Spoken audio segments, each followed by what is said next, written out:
Kung ikaw ay naghahanap ng makakausap. Heartline. Kung ikaw ay nangangailangan ng isang kaibigan. Heartline. Daluyan ng iyong damdamin at daluyan ng iyong bawat saloobin. Heartline. Kung saan pinapakinggan ang iyong nararamdaman.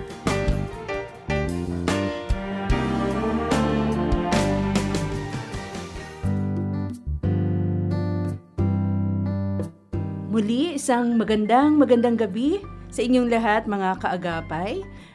Kung saan panig man kayo ng Pilipinas sa gabing ito. Muli ay Heartline Monday edition. At itong gabing ito ay special dahil ang kasama natin ay mga taga-Amara Counseling and Training Center. So pag Lunes po at 9:30 p.m.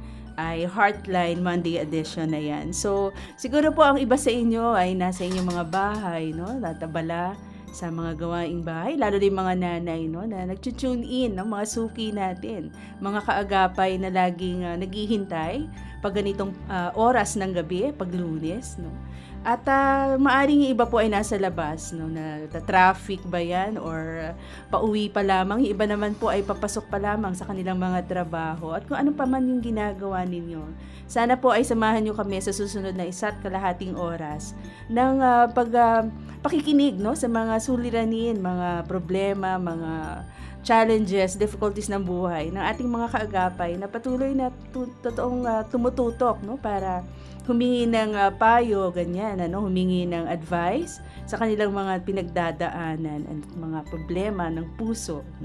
So, magandang gabi muli sa inyong lahat. Ito ang inyong Ate May Gomez para sa programang Heartline Monday edition kung saan pinapakinggan ang inyong nararamdaman dito sa 702 DZAS FEBC Radio TV, kaagapay ng sambayanan. At of course, kasama ko ang isa sa mga pinagpipitagan ng counselor ng Amara Counseling and Training Center, si Dr. Alain Dizon. Ayan. Salamat, Ate May. Magandang gabi po sa ating mga tagapakinig at nanonood sa ating radio, TV or through streaming online. Oo, yan.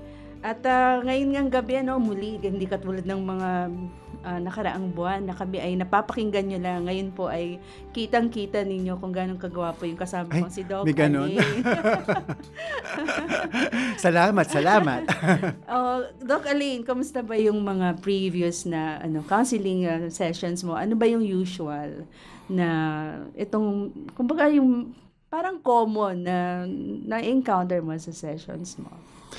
Lately, nagkakaroon ang common sa mga client ko na nagkaroon ng session sa akin with me is yung mga improvement. Mga improvement na. Oo. So, wow, that's the good thing about having yung nagiging long-term siya na therapy or psychotherapy. So, nakakatuwa na nakikita ko yung transformation ng mga client ko kung paano sila nag-develop or paano na-overcome yung mga issues na kanilang kinakaharap nung mag-start kami. In fact, mayroon akong mga clients na 3 years ago, nag-start nung pandemic pa, so magpo 4 years na. So, nung mga unang taon, medyo madalas, regular yung schedule ng therapy. Pero habang nakikita ko improvement, i-review namin yung kanilang nung nangyari in the past sessions. So, dumalang. So, pag gano'n yung nangyari,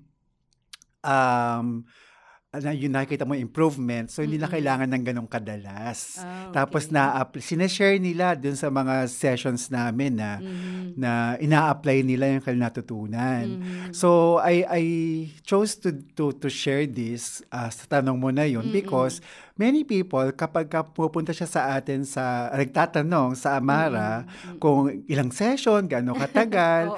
So, depende po talaga yon sa issues at kung ano po yung gusto nyong goal na ma-achieve pag nagpa-schedule po kayo o nagpa-appointment kayo ng therapy. May mga issues po talaga naglalas ng ganong katagal kasi hindi lang po ito learning for you as a client but more importantly, we are also helping you to understand yourself so that you will be healthier, healthier individual doing your daily functioning sa work, sa family. So yun ang mga naging recently naging updates sa aking mga client, bumabalik yung iba. Wow, good news yan, nakakatuwa, 'di ba?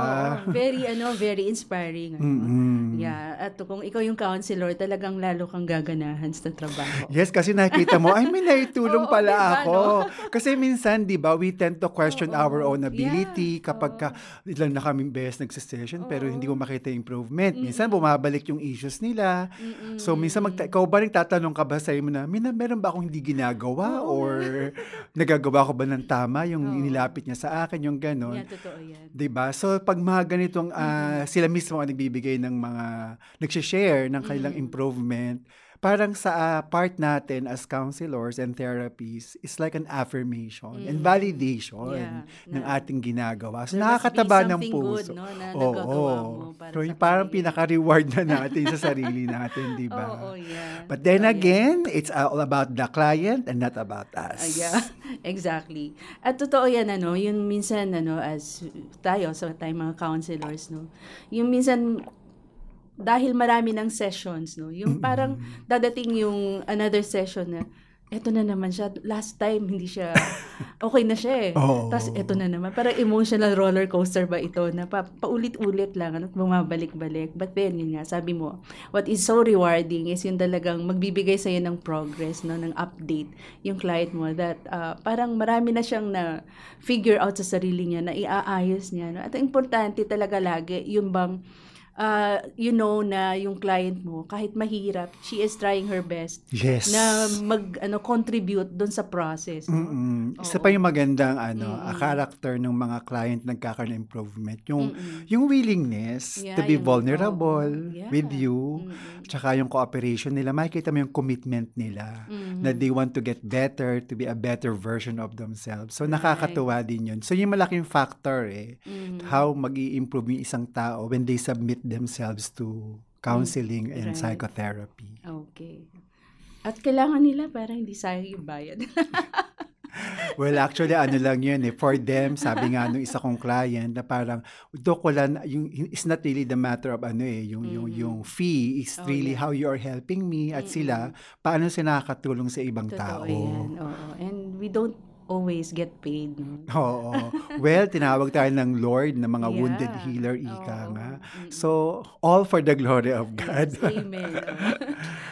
So, habang kami po ay naghihintay ng mga tanong, ngayong gabi, sana po, habang kayo nakikinig, baka meron po kayong mga problema, hindi, maaaring sa sarili ninyo o sa inyong mga anak, asawa ba yan, sa trabaho, kung ano man, yung mga problema na nais ninyong matugunan, mahanapan ng solusyon, just feel free, na kayo po ay mag-message sa amin. At ito nga po ang Heartline Monday Edition.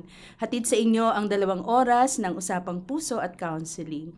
Napapakinggan via online streaming ng febc.ph at sa ating cellphone app, FEBC PH Stream, kung saan panig man ng mundo ay maaari ninyo kaming pakinggan.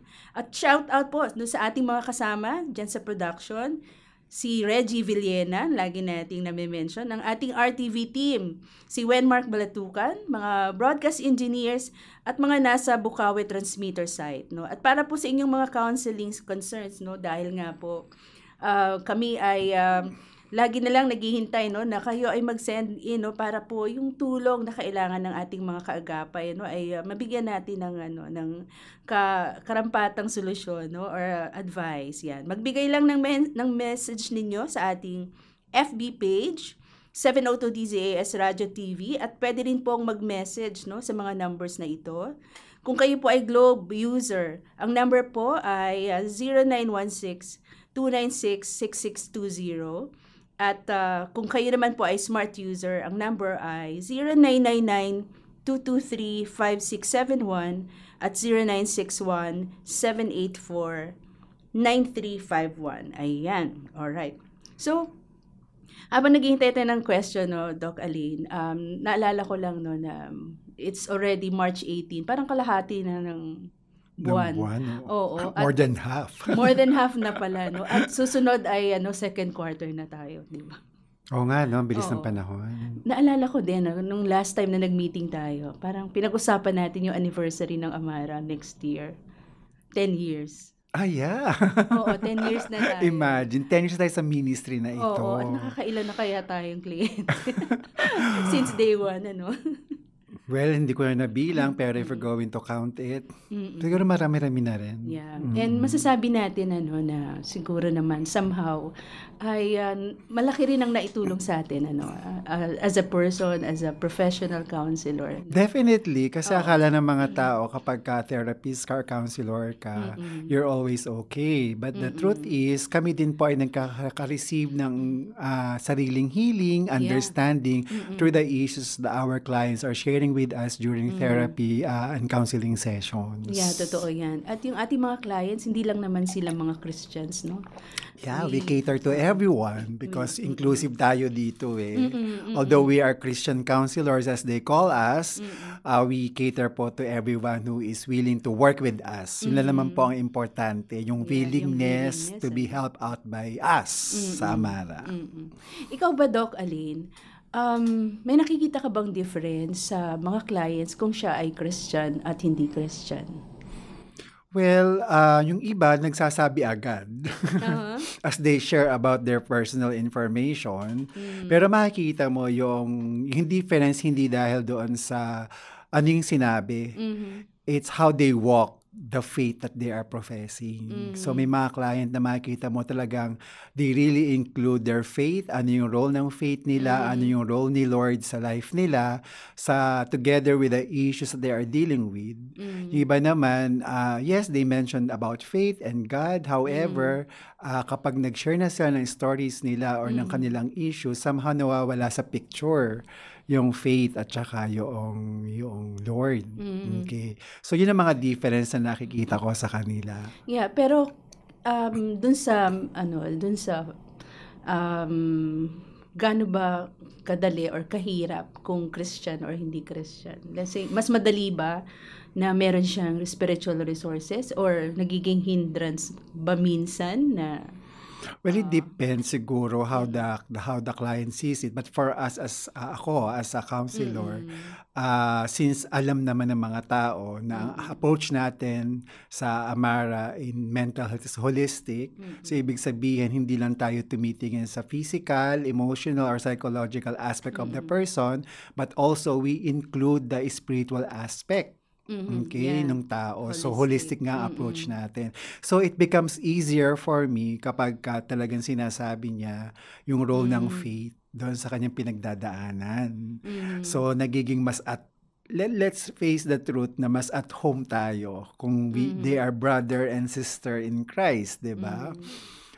Although hindi naman siya hindrance, natutulungan pa rin natin kung hindi natin siya kapareho ng mga paniniwala pagdating sa religion or sa faith, because that's how we are trained, we are called to really to help out these people. I see. Okay. Sakto naman Doc Aline. Meron na tayong question na pumasok. No? In fact, hindi lang isa. Okay, basahin ko yung unang question. Inalis ako ng youth group namin sa GC or siguro group chat ito. Hindi ko matanggap kasi pinipilit ko namang magbago. Willing ako magbago. Nagpapa-under naman ako sa leader at mentor ko sa simbahan. Pero parang pati siya suko na sa akin. Hindi ko rin matanggap na inalis nila ako samantalang ang saya-saya pa namin kagabi sa coffee fellowship namin. Siguro, walang tanong, no? Oo, parang, oo nga. No, humihingi lang siya ng opinion probably. Yeah, kasi it's, as I listen to the question or to the statement, para siyang it's a form of rejection eh. Oh, yeah. Diba? Basta ka na lang inalis sa GC, siguro ang tanong ko, kinausap ka ba nila bago nila ginawa yun? Although, nabanggit mo na parang, suko na sila sa'yo. So, probably you have an attitude or behavior na hindi nila siguro makayanang panghawakan. kaya nila ikaw inalis sa GC. Pero, kung hindi ka in-inform bago nila ginawa yon, yeah, it's painful. Yeah. Very to feel that painful. way kasi rejection and nobody wants to be rejected. Tapos hindi pa sinabi yung reason. So anong iiwan nun sa'yo? Mag-iisip ka ng dahilan. You will tend to question yourself. Probably nandun ka sa ganong situation sa ngayon kaya ka napatanong. Tapos yung nangyari pa before ka tanggalin is masayang fellowship. Oo. So makakapag-isip ka talaga. Anong dating nun? Plastikan ba yun? Oo nga. Diba, So no? pwede mo ring maisip na ganun yung nangyari. Siguro you're asking for suggestion ano yung pwedeng gawin kaya ka nag-send sa amin ng situation mo. Siguro what I could suggest is to talk dun sa leader ng GC na maging honest ka na kung anong naramdaman mo at kung sinabi niyong parang nararamdaman mo na parang suko na ba sila sa'yo or did they tell you na suko na sila sa'yo. So either way, mas maganda na tanungin mo sila, kausapin para maintindihan mo rin kung bakit nila yung ginawa. Yeah. Or pwedeng aksidente pero I don't know if it can happen sa pagtanggal sa GC. So I'm not really sure kasi hindi nga ako mahilig gumamit ng mga ganitong ako i-add mo ako, sige lang, kung makakatulong ako, go. Ngayon, kung tatanggalin mo ako, hindi naman issue sa akin yun. Okay? Kasi nga, as much as possible, less contact. Mas prefer ko pa rin ang personal communication. Yeah. So yun, baka ikaw may gusto ka rin i-suggest sa kanya. Hindi, Doc Ali, nakita ko lang kasi na youth ito, sa youth group sabi niya. Alam mo, malaking bagay for teenagers, no, yung mga adolescents, itong mga stage ng pagkatao na yung sense of belonging, no, and yung identity, napakalaking bagay sa kanila, no, na pag ito yung nadali, ang sakit, no. Yes, Sabi mo nga, you yung feel rejection. excluded Ka, rejected. yes, oo, na hindi ka belong dun sa group, Yes. no, at yung sinabi niya na tinatry naman niyang magbago at nagpapa-under siya. Isa pa yun, oo nga. Nagpapa-under siya. Kumbaga parang feeling niya siguro, nasa process naman ako At siguro parang ginagawa ko naman yung lahat. Ginagawa niya yung lahat. At Di lalo na nga mas masakit. siya sa process, Oo nga. di ba, no? Kaya, yeah. So, sana, ano ba masasuggest natin dito? Makipag-usap. That's the only way talaga para makipag-usap malaman talaga. I know sa mga kabataan ngayon medyo hirap makipag-communicate. It's easier for to communicate sa chat. But the problem is, and I don't know if most of our Gen Zs, okay, at yung mahilig makipag-usap through chat, there are tendencies na ma-misinterpret yung chat mo. Kahit lagyan mo pa ng emojis yan. Kaya pagdating sa mga sensitive issues such as this, I would really strongly recommend na much better na mag-usap kayo in person. Kahit mahirap siya on your part, at least may express mo talaga yung feelings mo and your thoughts real time. Yung alam mo yon, yung nandyan siya, andyan ka din. So nakikita mo expression and mafe-feel mo pa kung sincere yung tao or hindi. Kailangan niya bang piliin kung sino yung lalapitan niya para i-air yung grievance niya? Di ba nakakapagtanggal lang naman sa chat yung administrator. So yung admin? Yung admin or yung Baka leader. inutusan na yung admin. So at least labas doon yung mga issues kapag nangyari yun, diba? Okay, sige. Meron na tayong second question, no? Doc Aline, ready ka na ba? Sure. Alright. Yung mga pamilya na alam kong masaya noon, nagkakahiwalay dahil sa nagiging cheater ang tatay o kaya nanay. Paano pa ako maniniwalang may masayang relasyon? Kung ganito rin lang ang love, I think ayoko na pumasok sa isang relasyon. Stay put na lang ako. So parang nadala siya. Sa mga ganong story. Well, first and foremost, ito yung sinasabi ko naman sa mga tao na you are not them or you are not that person. So, I always tell people sa mga seminars na kinokonduct ko na we are all in our specific, unique journey. So, hindi mo talaga pwedeng i-compare yung magiging journey mo sa area ng love, for example, sa mga na-observe mo ng mga couple na dating masaya, tapos, later on, maghihiwalay din pala.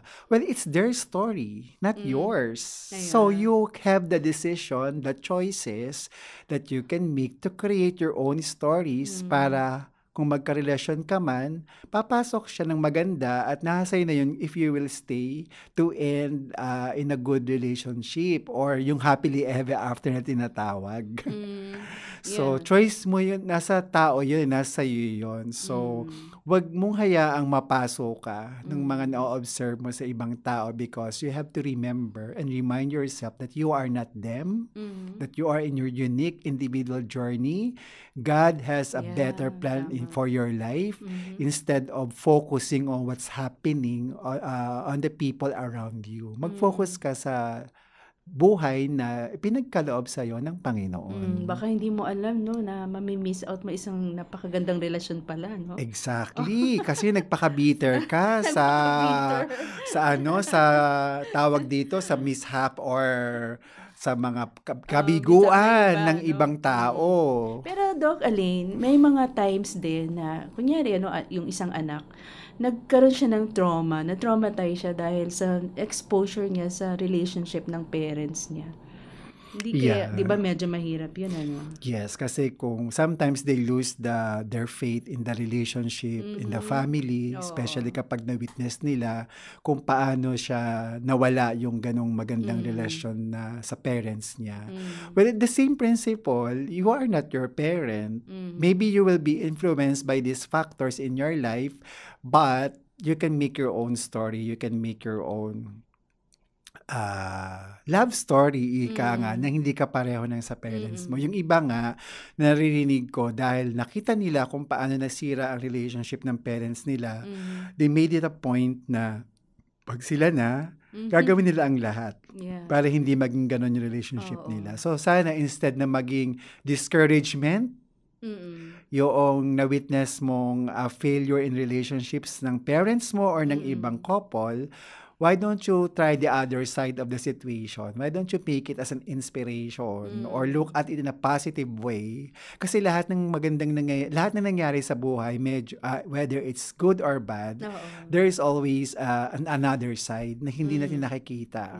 Specifically, kapag negative yung nangyari sa atin, we tend to focus on the negative aspect of it. However, there's always the other side, the positive side. I call it an coin perspective na tinuro ko din sa mga client ko. Oo, kasi di ba head tail. Tapos merong side na parang yung pinakamaliit. So, kung nangyari is yung sa other side pangit, then why don't you look at the silver lining? Okay? So, yung kabila, yung positive side niya. Tapos, definitely, may mga bagay doon na hindi ka maintindihan. Yun yung side ng coin na maliit. So, I call it coin perspective. Original mo ba yun? Yes, it's my original because coming from my own journey, I realized na every experience matters. Alright. Pero yung may tinatawag silang nagiging man-hater or woman-hater, no? Dahil kunyari, yung bata talagang close siya sa mama niya. Tapos yun yung nakikita niyang iyak lang iyak, binubugbog, yun ganyan, So, he begins or she begins to hate or to really curse yung tatay na nagkukos ng pain sa pinakamama niya nanay.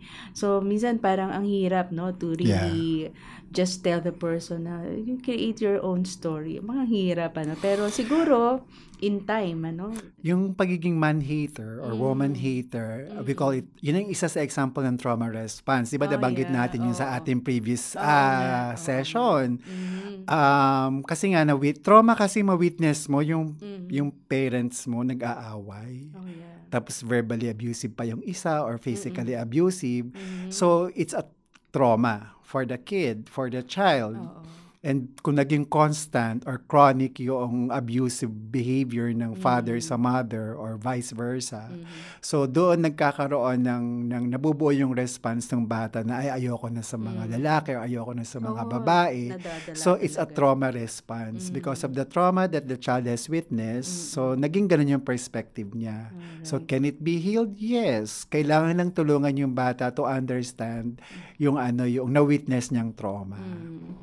Yeah, and minsan yung merong ibang approach din yung ibang tao that they take it as a challenge na pag ako nagkaroon ng asawa, hindi ko sila gagayahin. Which is the positive way of looking of the negative situation. Ayoko maging katulad nila. Yes. Which is good, diba? No? Although, minsan, hindi rin siya nagiging, ang nagiging ending din, naging kagaya sila ng parent nila because of too much, kasi may anger kasi doon eh. May hurt, tapos i-quote mo siya ng anger. So, minsan nagiging unconscious yung mga choices and decision to the point na hindi na niya marirealize naging kagaya na pala siya ng father niya or ng mother niya na inaayawan niya. Kaya awareness pa rin ng sarili. And it could help siguro na bago yung i-take mo yung challenge na iibahin mo yun sa'yo. Dapat na-heal ka na rin, para... Or in the process of healing. In the process of healing, yes. Para you're not coming from a stance na galit ka or... Di ba yung gano'n? Kasi yung galit kasi, tama naman. Yung galit kasi, again, nababanggit ko din to sa mga seminar ko, is a secondary emotion. Ang galit talaga is coming from a pain. So, pag nasaktan ka, it's either you acknowledge the pain and think what is the best way to handle it, or nasaktan ka and then suddenly you will coat it with anger. So, anger is normally a secondary emotion coming from pain. So, may underlying emotion. Yes. True. Yeah, exactly. Sige. Okay, another. Magandang gabi po. Doc Aline and Ate May, paano ba dapat i-deal ang suicidal thoughts? Okay, so malinaw yung tanong ng suicidal thoughts. So we call it suicidal ideation. Sa sitwasyon ng mundo ngayon, parang ako you can disagree with me on this, parang nagiging normal yung makapag-isip ka ng mga suicidal thoughts. Pag sinabi naman kasing suicidal thoughts, hindi mo naman iniisip agad na you're gonna kill yourself. May mga suicidal thoughts like, inisip mo na yung sinasakyan mong bus, for example, nabangga, namatay ka, or sakay ka ng aeroplano, tapos nag-crash yung plane, namatay ka. These are also example of suicidal thoughts. Passive lang. Oo, passive, na parang you wish na I want this life to end. But hindi ka participative doon sa thoughts na yon, naiisip mo lang. Yeah. So, ba't mo ba siya naiisip? Well, marami ka sigurong issues na hinaharap sa buhay na feeling mo hopeless ka na. So, again, you need to challenge these thoughts. Parang sa worries and anxieties, you have to challenge these thoughts. Are these real ba? Ngayon, you also ask yourself, ba't ba ako napunta sa ganitong mga thoughts? Medyo hindi na siya maganda. Very dark. Kasi gusto mong, bakit nga ba gusto kong mawala na or gusto kong mag-end yung life mo, yung life ko? So, it's okay to ask yourself, ba't ka nag-resort sa ganong thinking or sa ganong thoughts? So, for you to deal with that is question, challenge, find some evidence ng mga factors that is affecting you, kaya mo naisip yung mga ganon. Is it really too much for you to handle? Isipin mo na lang na buhay ka pa, humihinga ka pa. So, ibig sabihin, meron ka pang pwedeng gawin. May pag-asa pa. May pag-asa. I always tell people, coming from my own experience, na hanggat humihinga ka, may pag-asa. May magagawa. Alright. Kaya, ayun. So, I don't want to normalize it, but it becomes normal because of the different situation that most people are experiencing nowadays. Imagine, may economic issues ka, may pandemic issues ka, may family issues ka, studies kung estudyante ka, work issues kung professional ka. So imagine, ang daming pwedeng maging factors that will affect the way you think, the way you view life, the way you view yourself. And this might lead, if it's all too dark, or many issues, talagang magkakaroon ka ng mga, ay, gusto kong ma-end na lang yung life ko. Pagod na. That's a suicidal thought. Okay? Yeah. I wonder, kasi recently, kahit sa atin, sa Amara, ang daming cases ng mga ganito, suicidal thoughts. Yung iba naman, hindi necessarily suicide thoughts, but nagsi-self-harm sila. And a lot of them are the younger generation no? Kasi noong panahon, alam natin 'yan. Pagka may nabalitaan na nag-attempt mag-suicide or nag-successful yung suicide nila, mga adults, no, na alam natin yung mga adults, sila talaga yung maraming responsibilities, no, and they sometimes feel like they failed their loved ones, yung mga ganyan, or themselves, at maraming issues, no. Pero ito, no, recently, marami sa mga bata, and I want to understand bakit kaya, no, na yung mga teenagers and even children like 9, 10 nagkakaroon na ng mga ganitong tendencies, no? Well, again, maraming factors kung bakit. Times has changed. Yeah. Okay? Siguro one of the consequences nga na ang mundo ngayon is andyan na lahat eh. Parang you don't have to struggle with things. Instant information. You are flooded with so much techniques or apps that can make your life easier. So na less yung mga challenges in life that could teach sana sa mga young people to be more stronger, to be maging madiskarte sa buhay, especially yung mga tao na parang they are blessed to have a comfortable life. Tapos yung parents din nila, for example, are part of the generation na very into social media and all that stuff. So lahat to kasi may mga factors na unconsciously affecting them the way they relate to their children. Second, teenagers ang madalas, kaya nabanggit mo. So anong age ng parents nila? Like in their 30s, late 20s. No? Yeah. So nasa generation na sila ng internet, ng ganun din, mga instant information and everything. Tapos yung isang factor pa lang yun. How about the factors coming from their family history? Factors ng environment, ng workplace, peer pressure and all this stuff. So ang napakadaming pwedeng maka-affect sa isang mental well-being ng isang teenager, ng isang bata. Kapag hindi mo na-attendan, especially yung sa relationship part, yung sa family, so yun, most of the time, pwedeng mag-lead sa ganong thoughts ang isang teenager or mag-self-harm because yun nga, they want to feel something, they want to feel the pain and all that stuff. Yeah. So many factors why. It's so hard to understand and to give a general answer kasi per individual, iba yung issue iba yung factors that affecting. So magkakaiba sila. Pwedeng nandiyan yung 5 client na all of them has this self-harm issues, pero if you're going to dig deeper sa kanilang history, iba-iba ang pinanggagalingan why they have resorted to this kind of behavior or thoughts. Yeah, kaya very crucial din yung mga parents, alam nila na how to handle yung ganitong mga heaviness sa mga anak nila. In fact, ang daming parents na they do not even know what's going on in the lives of their children. Yung ganyan, parang siguro masyado ba silang busy with their own things, yung ganyan na they do not even sit down and talk to their children pag uwi sa bahay, yung ganyan, puro na lang, mag-aral ka dyan, ganyan, puro ganun lang, kumain ka na, bahala ka na dyan, matutulog na ako, pumaga ako bukas, ganun lang, no? And so, a lot of children, they are already suffering a lot, pero hindi alam ng magulang. So, well, probably the parents as well also suffering from their own issues. Yun din, So it somehow affects the way they parent their children.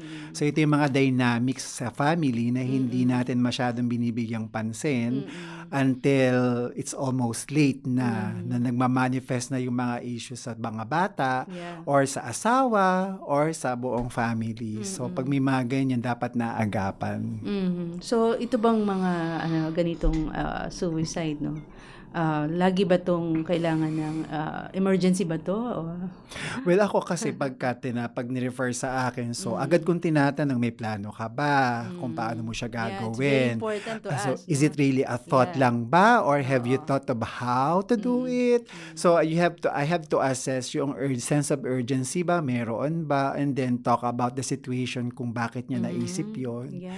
So, doon mo makikita tayo as counselors, doon namin makikita kung gano'n kaseryoso yung kanyang yung thoughts niya. Again, pag thoughts, clear yung plano niya. Again, suicidal thoughts is different from suicidal attempts. Okay? Magkaiba yan. Kasi nga, almost everybody can, in passing, pwede mong maisip yung suicidal thoughts. Depende sa factors affecting you on a particular time and day. Right. Pero yung attempts, it's more serious at pwedeng may prosesong pinagdaanan na yung tao para pag-isipan yun. Wow. Grabe parang isang topic pa lang yan. Ang dami natin pwede. Magsasanga-sanga na siya. Yeah, it's quite, kasi related naman talaga. And it's very relevant these days itong mga ganitong usapan. Well, siguro dahil nga sa mga mabibigat na topics na meron tayo, maganda siguro na invite mo sila, pastor. Well, some people call me pastor, but I'm not. Doc Alain, invite mo sila sa mga services ng Amara, baka makatulong tayo sa kanila. Ayan. Ito naman yung dahilan po kung bakit po kami tinawag ng Lord at we respond to the call na buuin ang Amara Counseling and Training Center to provide healing po through psychotherapy and mostly through counseling po, whether it's individual, couples, or marriage counseling, or even family counseling. Ito po ang mga services na ibinibigay ng Amara Counseling and Training Center na pwede nyo pong makita aming Facebook page. Just type in po yung Amara Counseling and Training Center. Tapos if you are curious kung saan kami located, we are located po at 3 Ligaya Street, Isidora Hills, Barangay Holy Spirit, Quezon City, those who would like to avail our services in person. Now, how to set an appointment? Well, you can also send us a message to our Facebook page via a messenger, or you can text or call us through our cell phone number, that is 0936 921-8516. Again, that's 0936 921-8516. Tapos, hindi lang naman counseling ating pinaprovide sa kanila. Some people would like to understand a particular issue like, ito na pag-usapan natin, self-harm and suicide, depression, yung mga ganyan topic related to mental health or mental well-being. Pwede po namin ibigay yan sa inyo as long as within our training and skills and knowledge. So, feel free to send us your invitation. Mahirap magpanggap, no? Oo, sa aming email, yung amaracenter2015@gmail.com. So that's all lowercase, one word, amaracenter2015@gmail.com. Ayan, maraming salamat, Doc Alain, for promoting Amara. And mga kaagapay, huwag kayong aalis. We will just give way to this break, at bigyan natin ng daan yung mga mahalagang promotions and advertisements na ating station. Wag po kayong maglilipat. We will be right back.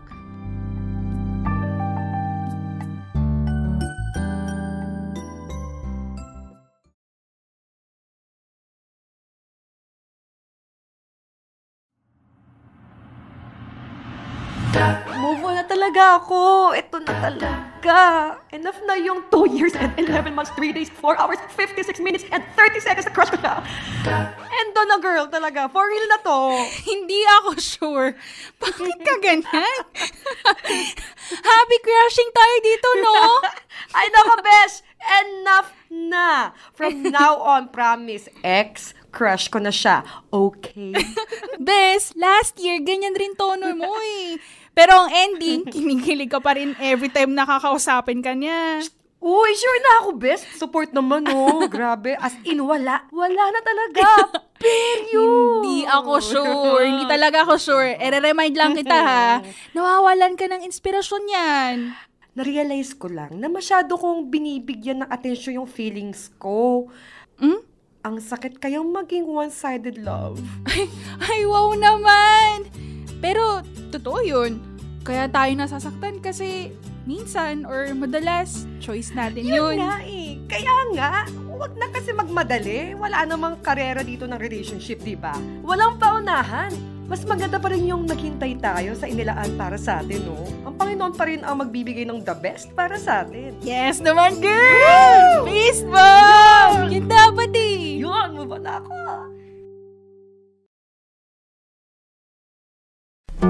Aling pag-ibig pa ang hihigit kaya sa pagkadalisay at pagkadakila, gaya ng pag-ibig sa tinubuang lupa? Aling pag-ibig pa? Wala na nga. Wala.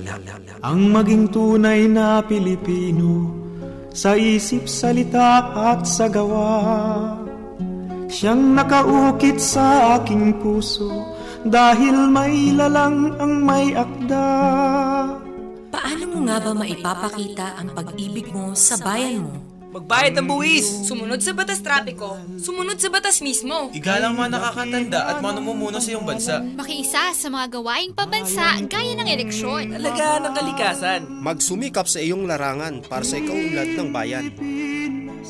Hindi mo naman kailangan pang magbuwis ng buhay para lang maipakitang mahal mo ang bayan mo. Ngayong buwan ng pag-ibig, alalahanin mo ring mahalin ang sintang Pilipinas. Adhikain mo't hinahangad, layunin kong matutupad.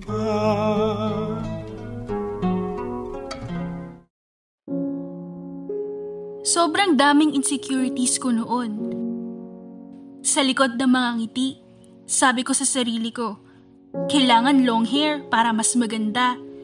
Kailangan payat ang katawan para maraming maka-appreciate at magmahal. Maraming talent at achievements para may humanga. Kailangan sa lahat ng bagay perfect.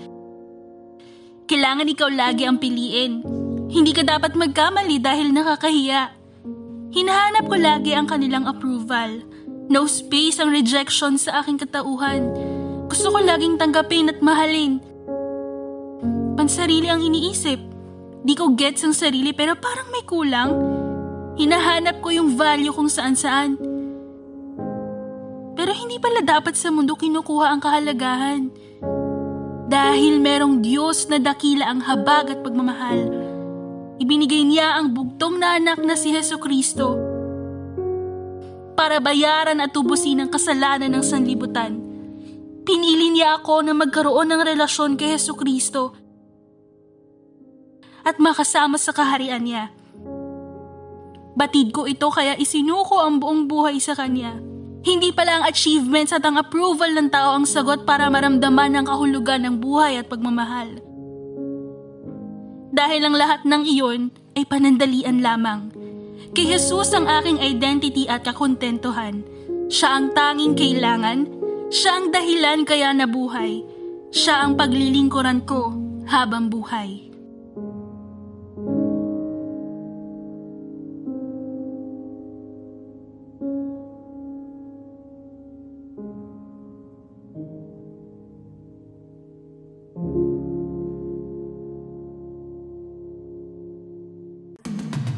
Nagpapatuloy sa ika-75 taong pagsasahimpapawid ng mabuting balita ni Kristo. Ito ang Far East Broadcasting Company. Sumasa inyo sa 1143 DZMR Santiago City, Care 104.3 The Way FM Legazpi City, 702 DZAS Mega Manila, 98.7 DZFE Metro Manila, 106.3 DZRK Quezon, Palawan, 1233 DYVS Bacolod City, Up 987 DYFR Cebu City, 97.5 DYFE Tacloban City, 1116 DXAS Zamboanga City, 103.3 The New J Cagayan de Oro City, 106.9 DXGR Cotabato City, 1062 DXKI Coronadal City, 1197 DXFE Davao City, at online sa Pinoy Connection at Now XD. FEBC Philippines. Ang bawat tagumpay, Diyos ang nagbigay.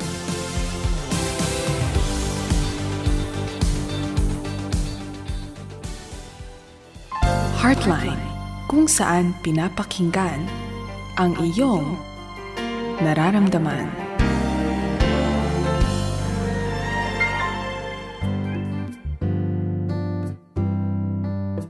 Ayan, muli kami ay nagbabalik dito sa Heartline Monday Edition. At salamat po sa paghihintay. At sana po ay magpadala pa rin kayo ng mga questions niyo kung meron man kayong mga katanungan, mga problema, suliranin na nais niyong matugunan ng inyong mga counselors from Amara Counseling and Training Center.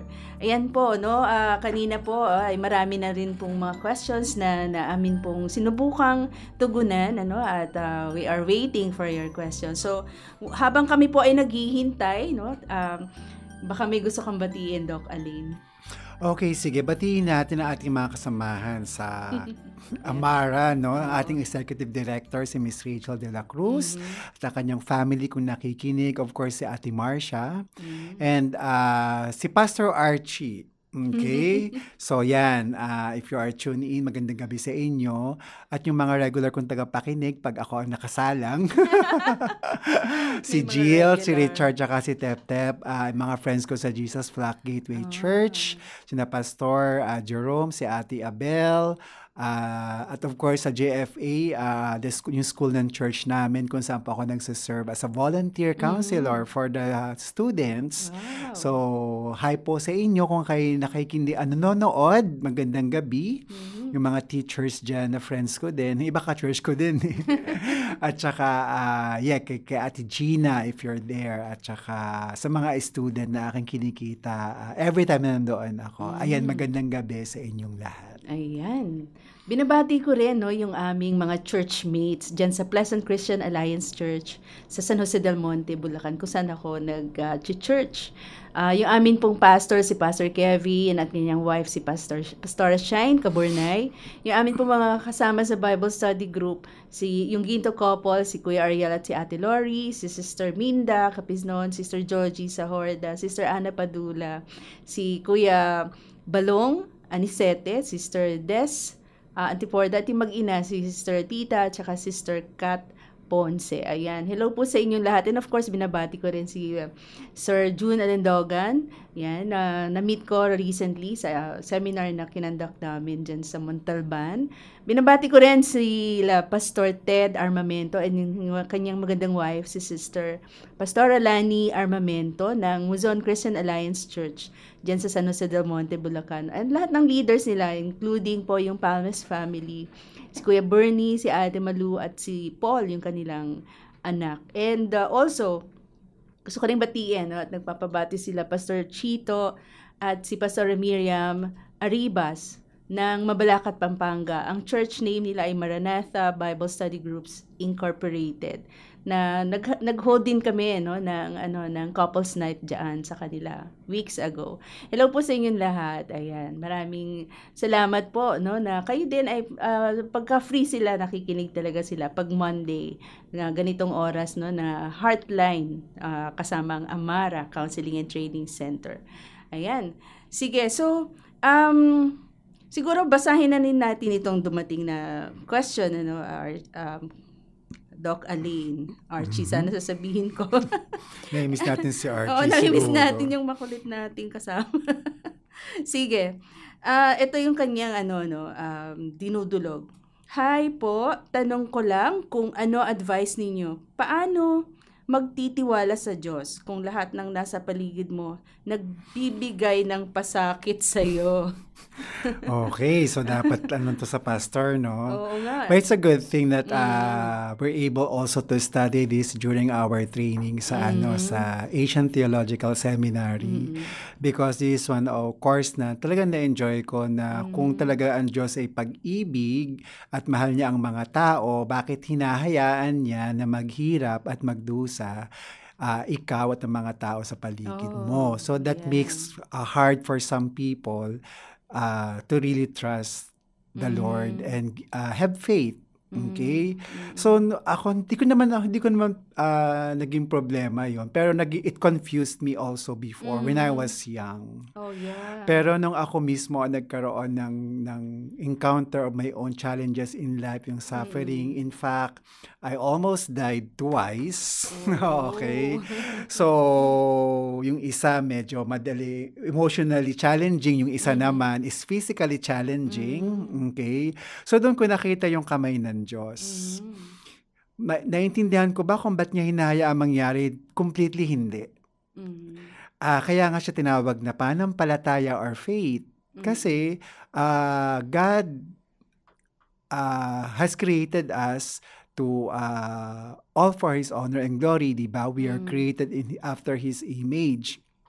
So, if we decided to have faith in Him through the Lord Jesus Christ, we are called just to trust the Lord. Even though we don't understand at all. We are called to have faith.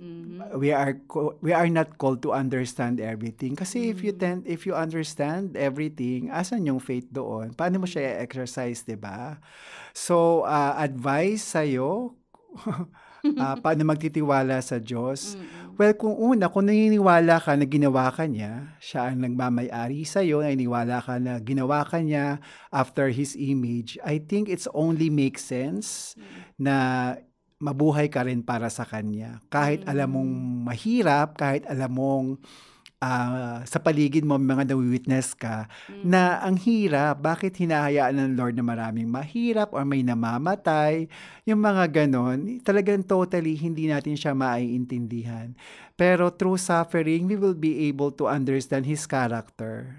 Because we are called to know the Lord. When we have faith, so hindi natatapos nagtitiwala ka lang sa Diyos.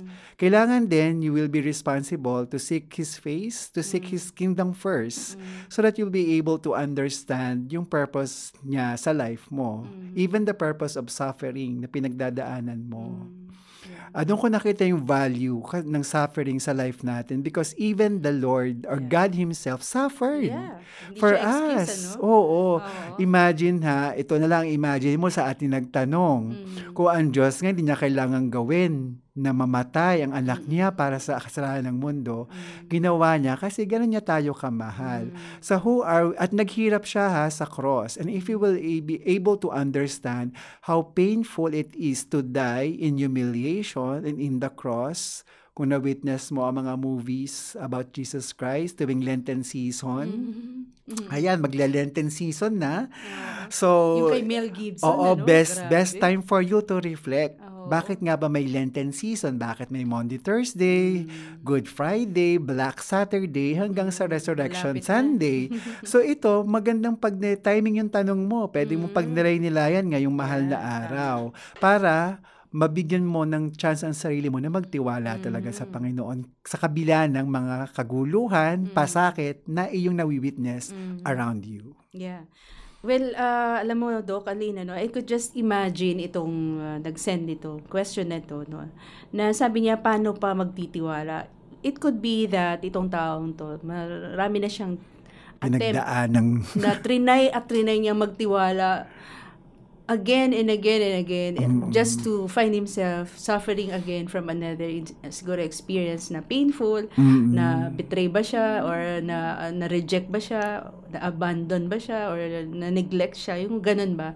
And sabi niya dito, parang yung nasa paligid mo pa yung nagbibigay ng pasakit sa'yo. So, I don't know if this is something related sa church life ba niya, kasi yung mga nasa paligid niya and religious family or pwedeng family, na yung mga those very people that you expect na sana sila yung nagtumutulong sa'yo when you are downhearted, ganyan, or you're breaking apart, ganyan.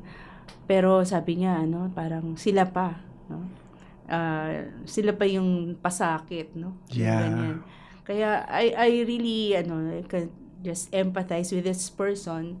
Bagamat ang hirap na magbigay agad ng advice, kasi hindi natin alam kung ano talaga yung pinaka hindi naman yung nabanggit. Wala siyang masyadong details, But yun nga, gaya ng sinabi mo, Doc Alena, no, that if we are in that situation na talagang nagsasuffer tayo so much, no, siguro we could just try to look at it as God wants us to look at suffering, na even siya nagsuffer. And it is always, at kahit nga sa James, diba, sa libro ng James, sabi niya, the Lord is trying to mold your character, no? You are if you are persevering, no, mamomold yung character, no, yung ganyan. Kaya sabi ko nga, no, kahit sa mga marital counseling na hinahandle natin, na I would always bring them to that realization na alam mo yung mga sufferings ninyo, like yung pagtanggap ba ng imperfections ng asawa mo every day, mahirap na yun, ano. You learn a lot, namumold talaga yung character mo. You learn to ask, you learn to listen, you learn to understand, to embrace imperfections, yung mga ganyan, ano. And even to forgive. Yes. Diba, lahat yun, araw-araw, no, hanggang bandang huli, expert ka na dyan. Yeah, ito rin yung hindi nakikita ng mga tao na ano yung nagiging purpose ng suffering. Right. Nabanggit ko rin ito sa ating mga previous episode here, na yung mga, I don't want to call it pasakit Para in a positive light, we call it challenges sa buhay. Challenges. Yung mga suffering na atin na-experience kasi, somehow it's God's instrument to transform us towards Christ-likeness. Exactly. Because if you chose to trust God, have faith, and believe that He is your Lord and Savior, so hindi lang salvation ang purpose ng pagtitiwala mo or pagkakaroon ng faith. You're also called to be transformed into His Christ-likeness. So anong instrument ng Panginoon para ma-transform ka sa pagiging kahawangis ng ating Panginoon sa character, sa thoughts, sa ways and behavior is through suffering talaga. Kasi yun ang way niya Kaya kapag ibinigay mo ang buhay mo sa Panginoon, you choose to love the Lord through your faith, i-expect mo na magkakaroon ka ng mga struggles in life. Magkakaroon ka ng suffering, and you have to look at it as God's, pwedeng discipline, kasi kung may nagagawang kasalanan, trial to really mold you towards becoming the better version of yourself sa paningin ng Diyos. Parang, di ba sa Bible, kinumpare pa nga niya tayo sa parang yung diamond, kung paano maging diamond, it takes years. Tapos, digging, ipapolish pa yan bago maging diamond. Even the gold, ganun din. Dumadaan yan sa apoy para maging So, it's like that, yung ating buhay when we chose. So, ngayon, paano ka pa magtitiwala sa Diyos? The more you should trust the Lord, the more na pasakit ang iyong nawi-witness or nararanasan sa buhay mo. I know it's easier said than done. Alam naman natin yun. Kaya lang, is there any other way ba? Ikaw ba, may iba ba ka bang choice sa buhay? Oo, kasi ako, pag naranasan ng hirap sa buhay na totally walang-wala ka na, may sakit ka, wala kang pera, wala kang kamag-anak or kaibigan tutulong sa'yo, sino na lang pwedeng lumapit sa'yo? And through God, through other people, God will show you na He is alive dun sa mga moment na ganoon. But kung ito nasasabi, pinagdaanan ko yan Hitting the rock bottom in life will teach you golden lessons in life that the mountaintop high will never teach you. Sabi nga sa isang quote. Wow. Kaya yon, sana magkaroon ka ng pagbabagong perspective in terms of suffering or challenges sa buhay. So to give, to trust more and have faith sa Panginoon through the Lord Jesus Christ. I even read one line, sabi niya, in relation sa marriage, sabi niya, marriage is not about happiness, it's about holiness. Wow! Totoo naman yun. And it's a calling talaga for me. Kasi hindi rin masaya talaga araw-araw. Pero, speak for your experience ba yan? Kahit naman si Dan tanungin mo, hindi rin siya masaya araw-araw. And I don't think yung sinasabing happiness, you're happy all the time. Talagang may mga moments talaga. Siguro in general, pwede mo sabihin na happy kayo. No? Pero may mga moments talaga na hindi talaga totally masaya. And I think it's normal and it's healthy. Yeah, it is. Tingnan mo, laki na namin dalawa. Yeah. Alright. Sige, ito yung susunod na question, no? Hi, paano po ba masasabi na nakapagpatawad na ako? Diyan, mga tanong ngayong gabi, medyo tungkol sa ang bigat. Pero these are mga crucial decisions in life that can affect the way you relate to people and the way you view yourself, especially the way you view your God through your faith. So yeah, salamat dun sa nagtanong Sige, sagutin natin. Well, it depends really doon sa tao kung sino yung kailangan patawarin. It depends. Oo, it depends sa tao na relationship mo sa kanya. Kasi diba, the more you love the person, the heavier the offense, the more difficult and the more painful and the more difficult it is to forgive. So, talagang mahirapan ka magpatawad. So, yun ang mga factors na kailangan natin i-consider, mga kaagapay, kung bakit mahirap magpatawad. Pero ang Panginoon kasi, babalik tayo. Okay, dahil ang related yata, kasi nasa Biblia kasi na kung pinatawad ka ng Lord, kailangan magpatawad ka din. Otherwise, pag humingi ng tawad sa Panginoon at hindi ka nagpapatawad, hindi ka niya patatawarin. At walang sinabi doon, tungkol sa mga factor ng sakit, factor kung gaano mo kamahal ng tao, kung ano yung offense, walang kondisyon. Walang kondisyon. Pagka may offense sa'yo, patawarin mo siya. So, paano malalaman na patawad mo ng tao? Sige, let's put in a general perspective. Kung yung normal na offense lang, kung nakakausap mo na siya nang wala kang bitterness, walang sakit, that's a sign na pwede napatawad mo na yung tao. And by the way, forgiveness po ay hindi emotion.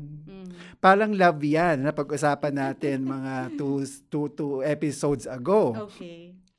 Na ang love ay hindi feelings, hindi emotion. It's a choice. It's an active choice. So again, we're referring to the kind of love that God has given us. So now, we are also called to love the same way. Diba? So ang forgiveness, ganun din. Hindi siya feelings na hindi ko pa kayang patawarin. Okay, let's acknowledge the fact na sa pakiramdam mo, hindi ko pa kaya. Okay lang yon. Okay lang yon. Ngayon, doon manggagaling yung tanong na paano ko malalaman na napatawad ko na siya? Doon sa mga panahon na hindi ko pa kaya at hindi mo siya gustong makita, definitely, hindi mo pa siya napapatawad or it's too painful pa. Ngayon, ganyan ang mangyayari pag dinepend mo sa emotion. Ngayon, pag pinili mo na patatawarin ko siya despite the pain, again, it's also a process. Until such time na maramdaman mo na napatawad mo na siya. Again, how can I say these things? Based on my training and experience as well. Okay.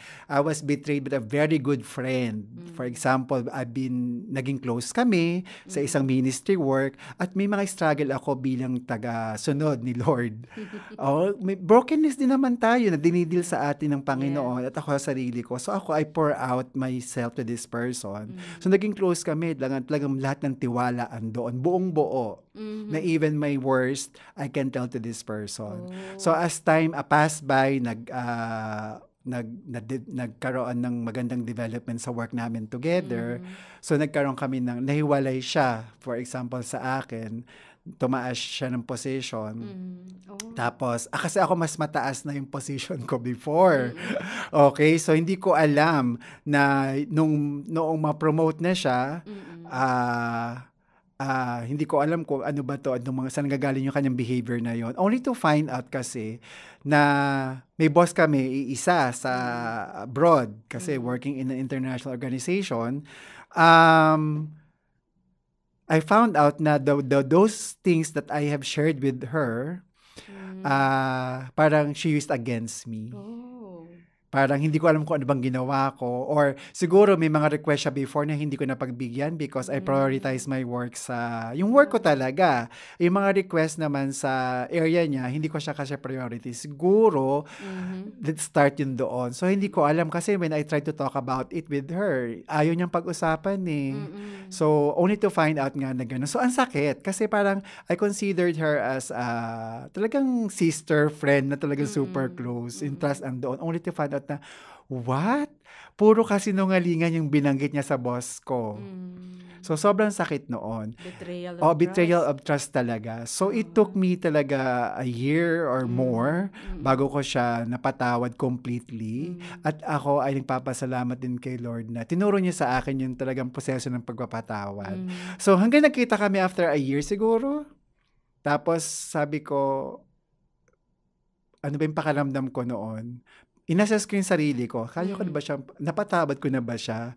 Tapos nung mag-hi siya, nag-hi naman ako. Sabi ko, napatawad ko na siya. Pero yun nga lang, hindi ko na kayang ibigay yung dating tiwala. Kasi yun ang sinira niya eh. So again, it's a process. And every day, I have to pray, Lord, give me the heart to forgive. Lord, help me to forgive. So is it just the time na kailangan to forgive, or meron kang actively you would do something intentionally to help yourself forgive faster? May ganun ba? Yeah, kasi in-attempt kong kausapin just to clear things up. I really want to understand why. Kaya lang, I never has given the chance to do that kasi siya mismo, she refused to do it. Or, nung magkaroon kami ng chance, iba yung sinasabi niya sa akin. So, doon ko nakita na. So, I believe I have done my part para maayos. Kaya lang talagang... Kasi I'm thinking, baka may mga viewers tayo or listeners na meron silang ganitong nararamdaman na parang ang hirap magpatawad. Is it just to ask God to help you forgive? Or meron bang, let's say, mental discipline na kailangan para mapatawad mo yung tao? Or what? Hintay mo na lang ba? Let time heal? Ganyan. Hindi. Kasi maganda magkaroon ka ng active ways how to let go and release. Kasi 'di ba sinasabi nila, yung forgiveness release is not more about the person na nagkasala sa'yo, it's more about you. Kasi maging imprison ka noong bitterness, noong pain na hinaharbor mo sa sarili mo. And I also experienced that with another person naman, na ganun pa rin yung offense. So, na-prove mo sa sarili mo, totoo siya. Na, kasi the problem is, I always see this person regularly. Tapos pa nagkakasalubong kami, nag-iiwasan. And then kapag napapanood ko siyang mag-speak and all that, hindi ko ma-receive lahat ng sinasabi niya because clouded na yung aking perception at hearing because of my pain, yung galit ko sa kanya. So doon ako nag-start mag-ask, Lord, help me again to release forgiveness. Masarap yung pakiramdam. Kasi mas mahirap kapag alam mong yung tao nagkamali, tapos, hindi humihingi ng tawad. Ang hirap magpatawad nun. Paano kung sabi niya rin sa sarili niya, ikaw din yung dapat humingi ng patawad? Well, actually, talagang doon sa sitwasyon naman itong isa with this person, obviously, siya yung, clearly, siya yung nagkamali. Pero, ang sabi ng Lord, kasi nag-pray din ako Sabi niya, hindi talaga hinihingi ng tawad sa'yo kasi hindi niya ugali or talagang walang way. And I realized na God is teaching me to forgive. To humble yourself. To humble myself. Yeah. So, yun. At tapos, alam mo, nung kausapin ko yung taong ito, na he's so grateful na lumapit ako sa kanya kahit alam kahit alam ko na siya nagkamali. Kasi sabi ko talaga, well, this is not really for you, but it's really for me because I got affected every time I see you, every time I listen to you when you speak. Hindi na buo. Kumbaga, super affected ako negatively and I want to release myself from that. And also, I want to obey God's call na patawarin ka na. So, I did. And ngayon, mas stronger relationship namin. So, yun ang magkagandahan naman. Nai-strengthen yung relationship nyo as friends kapag you pass through that parang reward ni Lord sa iyo, no? Oo, kaya doon ko natutunan yung forgiveness talaga. Of course, ibang case kapag ang offense is sexual abuse na or yung pumatay. Pero sa natutunan kong training, sabi ko, Lord, kakayanin kaya namin or ako kung sakaling, for example, may pumatay sa isang mahal ko sa buhay, ito yung killer, will I be able to forgive? Oo nga. Diba? Ibang usapan yun. Sabi ko, Lord, kung dumating man yun, pero God forbid, kung dumating man yun, patawarin. Kasi ganun ang ginawa ni Jesus Christ dun sa dalawang nasa cross Sa left and right niya, no? Diba? So, again, babalik tayo sa sinasabi ng Panginoon at gusto ko din dun iwan itong Pang-Lent tanong na talaga to. itong usapan natin. Oo. Na kung pinatawad ka ng Diyos, dapat marunong ka rin magpatawad regardless kung ano yung naging offense. Yeah. Okay, malapit na talaga ang Lent. Oo nga, no? Okay, salamat Doc Alain sa magandang sagot sa mahirap na question. Alright, kaya pa ba natin ang isa? Sige. Good evening po, Heartline. Idudulog ko lang ang sitwasyon ng kapatid ko. Wala naman po siyang naitutulong sa bahay. Okay. Tapos ang hilig pang mag-demand ng mga bagay. Minsan nga wala na ring respeto kina nanay kasi pati siya inuutusan kahit na masakit na katawan niya, ni nanay siguro, dahil anak niya, ginagawa na lang. Hindi ko alam kung bakit nagkaganon ang kapatid ko. Ano po ba ang dapat kong gawin sa kanya? Naiinis na po kasi ako. Mas bata ba ito or mas older? Wala siyang sinabi, kapatid lang. Sa bagay, sige. Minsan yung ganung behavior in my observation for some family, in my own family, ano rin yan because of the parent, the way they treat the children. Sometimes, because yun nga, nandun yung sacrificial love ng magulang, minsan hindi na nakikita na yung ginagawa nilang pagpamper. Pinapamper. Though hindi naman intentional, pero because nga, ganun ang magulang Talagang nabanggit yan minsan sa akin ng mother ko na alam mo, Aline, ang magulang talaga, gagawin nila ang lahat para lang maging maginhawa ang mga anak. At yun ay isang bagay na hindi nyo maintindihan hanggat hindi kayo nagkakaanak. So, dun nang gagaling ang mga magulang. Pero sana yung totoong love na ma-express ng mga parents sa mga anak to avoid that kind of behavior sa mga anak nila is i-observe kung kailan hanggang saan ba yung pagpapamper or yung pagta-tolerate ng mga behavior. So, isang factor kasi yon. Yung tinotolerate mo, alam mong mali, pero dahil nga, hayaan mo na kasi ganyan siya. So, parang you're giving up the opportunity for the person or for, in that case, for the child to be disciplined, responsible, all that stuff. Doon naman sa kapatid, siguro the best way is, I don't know if it's doable for that sa ating nagtanong, to talk to the parents to help her understand na ganun yung situation.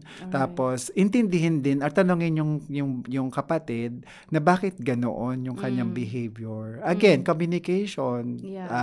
Very important. Alamin kung bakit. Instead na i-call out yung attention, bakit ganyan yung behavior mo, pwedeng may pinagdadaanan din ito na hindi naintindihan ng family. So, mas maganda siguro, alamin muna yun, unawain before they call out the behavior. Right. Ang mahirap lang kasi sa mga anak, minsan, or madalas, hindi ka informed. Bakit ganun ang treatment sa kanya, sa akin iba? Isa pa yun. So, masakit yun, diba? Na, bakit lagi na lang siya yung, intindihin? Bakit ako yung laging inuutusan? Ako yung laging, yung ganun bang mga feeling ng magkakapatid, Sometimes, yung mga magulang, sila yung key din, to really let it known to your child na, anak, kaya natin ginaganyan kasi may sakit yan. Or, alam mo naman yan, medyo, ganito yan, pagpasensyahan natin. Alam, maraming pinagdadaanan. Pero, know to yourself na pantay-pantay kayo, mahal ko kayo. Siguro, pag nakahanap na ng trabaho si kuya, pagtrabahuin na rin natin sa bahay. Yung mga ganyan. Minsan may mga pinagdadaanan lang. And you just have to, take time to teach or to explain. Kaya lang ang hirap talaga sa isang kapatid yung bang magkaroon ka ng feeling na merong hindi fair yung treatment. Minsan dala-dala mo yan hanggang adult ka na. Yeah. Oo. Totoo. Napakasakit. Bigla ko tinaisip yung word na boundaries. Kasi minsan nga, ito yung isa sa mga factor din that also affect the development of a character ng isang tao within the family context. Yung boundaries.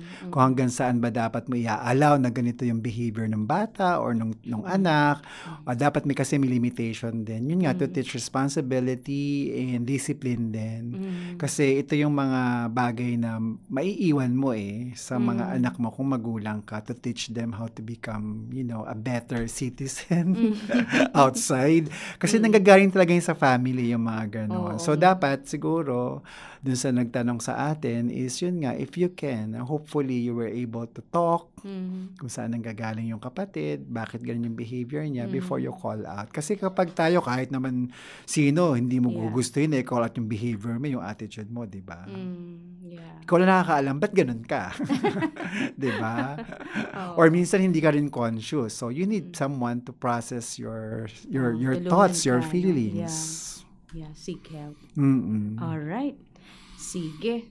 Ilang questions siguro tayo ngayong gabi, Doc Alain? But nagpapasalamat kami doon sa mga nag-send ng questions, At nawa ay nakatulong ang Heartline Monday edition para mas lalo nyo naintindihan yung mga sitwasyon ng buhay at yung mga kabigatan ng puso na maaaring na-experience nyo as you were writing your questions or yung problems na sinend nyo sa amin.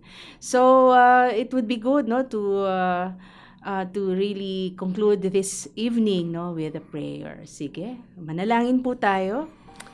Panginoon, aming Ama, nagpapasalamat kami sa iyong katapatan, kabutihan sa aming mga buhay. Nagpapasalamat kami sa ministry ng Heartline, maging itong Monday edition kung saan ginagamit mo ang amin pong Amara Counseling and Training Center para tugunan at bigyan ng maaring kalutasan at maunawaan lalo ng amin pong mga kaagapay yung mga issues, mga problema, suliranin, mga pagdurusa, kahirapan sa buhay na higit nilang maintindihan habang ito ay amin pong pinag-uusapan, pinagninilay-nilayan at pinagtutulungan na matugunan at makapagdulot ng kaginhawan at kagaanan ng puso para sa aming mga kaagapay.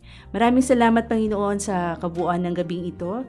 Nawa, Lord, ay patuloy kang maluwalhati sa buhay ng bawat isa, maging sa station na ito ng 702 DZAS. Patuloy mong gamitin ang stasyon na ito para lalong lumaganap ang iyong kapurihan at karangalan, Panginoon, at magpatuloy na maging ang aming mga listeners, Panginoon, ay maluwalhati, mabigyan ka ng kaluwalhatian habang sila ay patuloy na umaasa at humihingi ng saklolo ng pag-asa sa iyo, Panginoon. Maraming salamat sa lahat ng naganap sa loob ng 1.5 oras.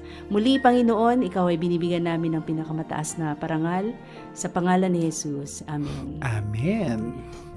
So yan, salamat po sa mga kasama natin sa production, si Reggie Villena, ang ating RTV team, si Wenmark Balatukan, mga broadcast engineers at mga nasa Bukawi transmitter site. At para sa inyong counseling concern, magbigay lang ng mensahe sa ating FB page or Facebook page, 702 DZAS-Radio TV, at pwede ring mag-message sa mga number na ito. Kung kayo po ay Globe user, you can send a message po sa 0916-296-6620. At sa Smart naman po ay 0999-223-5671 and 0961-7849-351. And siguro pwede mong ulitin yung numbers ng Amara tsaka yung FB page natin. Or yes, and sa mga address. Professional counseling po or and seminars na kung gusto nyo i-avail po na ino-offer ng Amara Counseling and Training Center, just type in that po sa Facebook para po makita nyo ang Facebook page. Please like and follow po yung aming page. And you can contact us through Messenger sa Facebook na iyan. And also to this number 0936-921-8516. Again, that's 0936-921-8516. Ang aming pong email address for your workshop or seminar concerns is amaracenter2015@gmail.com. So, yan po. Ayan. Maraming salamat, Doc. Ang daming salamat. Salamat din. Yeah. Alam ko, babalik tayo dito. Magkasama tayo sa gawain ito. Ayan. Inyo pong napakinggan ang programang Heartline Youth Edition dito sa 702 DZAS FEBC Radio TV. Agapay ng Sambayanan dito sa Ortigas Center, Pasig City. Kami nga po ay miyembro ng Kapisanan ng mga Broadcaster ng Pilipinas. Muli po, maraming salamat sa inyong pakikinig. Hanggang sa muli.